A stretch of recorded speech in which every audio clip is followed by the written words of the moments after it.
La radio, branchement de la radio dans un robot FRC. Dans cette capsule portant sur l'utilisation de la radio ou routeur, dans le contexte de la compétition de robotique FRC, nous présenterons le matériel et la méthode de branchement réglementaire ainsi que les modes d'opération possibles de la radio. Notez que le matériel et les indications de branchement sont conformes aux règles de la FRC 2013.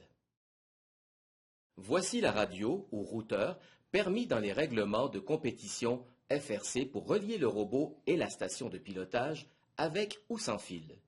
La radio doit être configurée différemment en contexte de développement et de jeu. Nous y reviendrons. Pour alimenter la radio, il faut utiliser le transformateur fourni dans le kit de pièces qui réduit la tension du panneau de distribution de 12 volts à 5 volts. Voici deux autres éléments qui serviront au branchement réglementaire de la radio: le panneau de distribution électrique et un connecteur Wago. Pour respecter le règlement de la FRC, il faut utiliser uniquement le transformateur fourni dans le kit de pièces pour alimenter la radio et non celui fourni par le fabricant. Ce transformateur doit être connecté à la sortie dédiée de 12 volts du panneau de distribution électrique en utilisant un câble de calibre minimal AWG20 muni d'un connecteur Wago. Le châssis métallique du transformateur est relié intrinsèquement à la mise à terre, donc pour respecter le règlement FRC, le transformateur ne doit pas toucher le cadre métallique du robot. Pour être conforme avec le règlement, la radio doit être montée sur le robot de façon à être accessible et que les lumières d'aile soient visibles. Voici le schéma de connexion pour l'alimentation de la radio par le transformateur.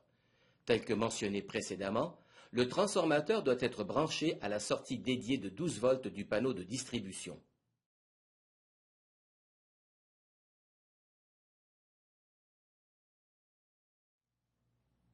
Pour brancher la radio, vous aurez besoin d'une radio, du fil d'alimentation de la radio, d'un transformateur 12 volts à 5 volts provenant du kit de pièces, d'un connecteur Wago, d'une pince coupante, d'un multimètre.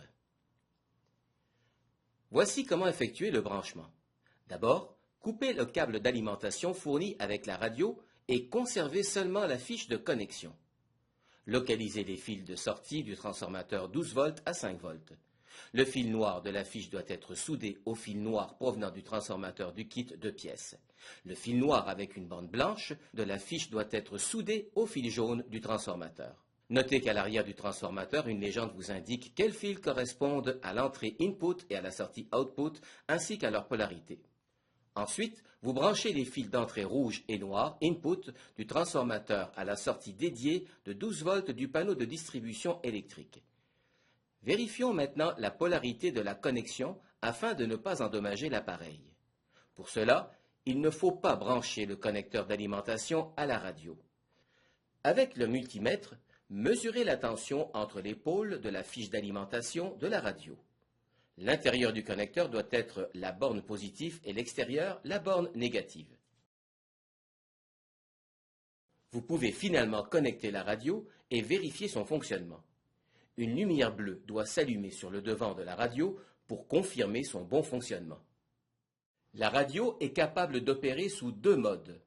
À l'arrière de la radio, il y a un interrupteur qui permet de choisir le mode d'opération de la radio. Hors compétition, la radio est utilisée en mode point d'accès.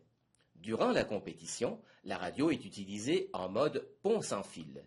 La radio doit être préalablement et obligatoirement configurée dans un kiosque de First.